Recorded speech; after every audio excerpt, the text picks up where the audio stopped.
The issue then over the next 48 hours, it's tricky.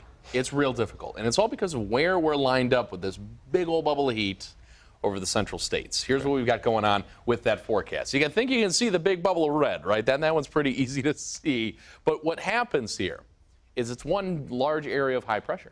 That's it. Remember, high pressure, nice weather, low pressure, yuck. Now, going with that, it all just keeps spiraling around the center part. You can see all those little particles spinning around the center there. Where are we?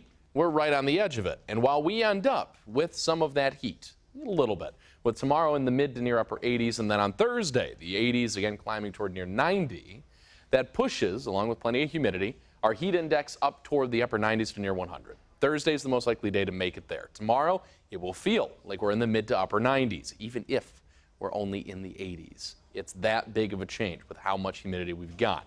Now the issue, we're right on the edge here. Where the jet stream is, we've got the heat down to our southwest, and because we're kind of smushed in between, here's what happens, and this is what makes it tricky. We've got the model here showing you overnight tonight. We've got a couple showers that are going to move through. You can see already right here where that perfect setup is for that curve. You can actually see where we have that curve around that big area of heat, right? So that's going to be the important note that goes along with that. When it comes down to it, though, we start to get everything moving forward. Notice how showers and even some storms move their way right along with it. That's a very important note here for us, because then, going into the start of the day for tomorrow, we're looking at plenty in the way of rain to start off the day. One solid line swinging its way on down to the south.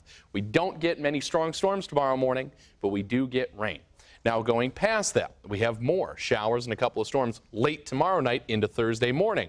You'll notice a lot of that activity is down in northern Ohio, but it's likely going to continue in parts of Lenawee and Monroe counties into early Thursday morning. A couple of those storms could be a little stronger. We have to watch that late tomorrow.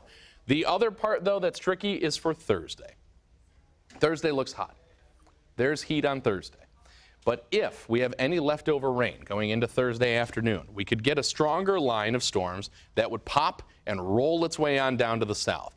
That is the one that is a big boom or big bust potential. It's truly either it's going to happen or it's not. And the reason is simply because of how hot we're going to be. Because of that, we do have an isolated chance for a strong to near severe storm late in the day tomorrow because of the heat. But Thursday's the more likely one with those 90s there. It's a lot of fuel, but it takes a lot larger of a spark to actually make anything happen.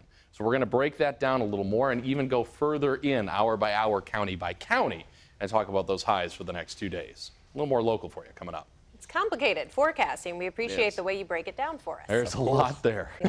Thanks, Ahmad.